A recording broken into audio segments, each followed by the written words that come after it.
जम्मू कश्मीर के पहलगाम में निर्दोष पर्यटकों को निशाना बनाकर आतंकियों और पाकिस्तान में बैठे उनके आकाओं ने खुद अपनी ही कब्र खोद दी है। इस हमले के जरिए पाकिस्तान भारत के कश्मीर में पर्यटकों और आम लोगों के बीच डर फैलाने की कोशिश में है। पहलगाम में हुए इस आतंकी हमले की जिम्मेदारी टीआरएफ नाम के आतंकी संगठन ने ली है। टीआरएफ का पूरा नाम द रेजिस्टेंस फ्रंट है और ये संगठन लश्कर-ए-तैयबा के इशारे पर काम करता है। संगठन लश्कर-ए-तैयबा को पाकिस्तान की सेना और आईएसआई का समर्थन मिला हुआ है। ऐसे में पहलगाम में हुए हमले के पीछे पाकिस्तान का हाथ है, ये बात अब पूरी तरह से साफ हो गई है। टीआरएफ आतंकी संगठन साल 2019 में अस्तित्व में आया था। गैर कश्मीरियों को टीआरएफ खासकर निशाना बनाता है। टीआरएफ के आतंकी टारगेट किलिंग पर फोकस करते हैं। हथियारों और ड्रग्स की तस्करी में भी टीआरएफ का नाम है। कश्मीर में 90 के दशक वाला दौर टीआरएफ लाने की कोशिश कर रहा है। यूएपीए के तहत साल 2013 में इस पर भारत सरकार ने बैन लगाया था। टीआरएफ ने पहलगाम में हुए हमले की जिम्मेदारी लेते हुए कहा कि सरकार ने 85,000 बाहरी लोगों को जम्मू कश्मीर में बसाया है।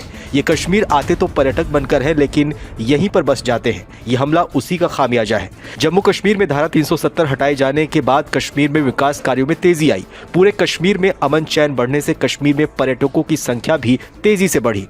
वही बात अब आतंकियों को खटक रही है और आतंकी फिर से एक बार जम्मू और कश्मीर के अमन चैन को भंग कर 90 के दशक जैसी अस्थिरता लाने की साजिश रच रहे हैं। टीआरएफ का नाम 2020 में बड़ी चर्चा में तब आया जब इस संगठन के आतंकियों के द्वारा बीजेपी कार्यकर्ता फिदा हुसैन, उमर राशिद बेग और उमर हाजम की कुलगाम में बेरहमी से हत्या कर दी गई। 22 अप्रैल को हुए हमले में शामिल आतंकियों की पहचान भी अब भारतीय सुरक्षा एजेंसियों ने कर ली है। पहलगाम में निर्दोष पर्यटकों को निशाना बनाने वालों में 2 पाकिस्तानी और 2 भारतीय कश्मीरी मूल के आतंकवादी शामिल थे। आतंकी पश्तून भाषा में बात कर रहे थे, जिससे स्पष्ट होता है कि वो पाकिस्तानी नागरिक थे। आतंकियों ने लोगों की नजर से बचने के लिए सेना जैसी वर्दी पहन रखी थी, जिससे कि आम लोगों को उन पर शक ना हो। इस हमले में शामिल 2 कश्मीरी आतंकियों की पहचान भी कर ली गई है।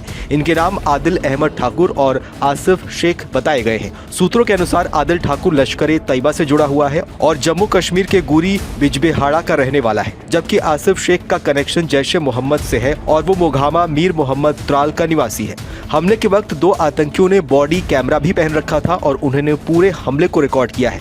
इन आतंकियों ने 15 से 20 मिनट तक लगातार AK-47 से फायरिंग की थी, जिसमें 28 निर्दोष लोगों की जान चली गई।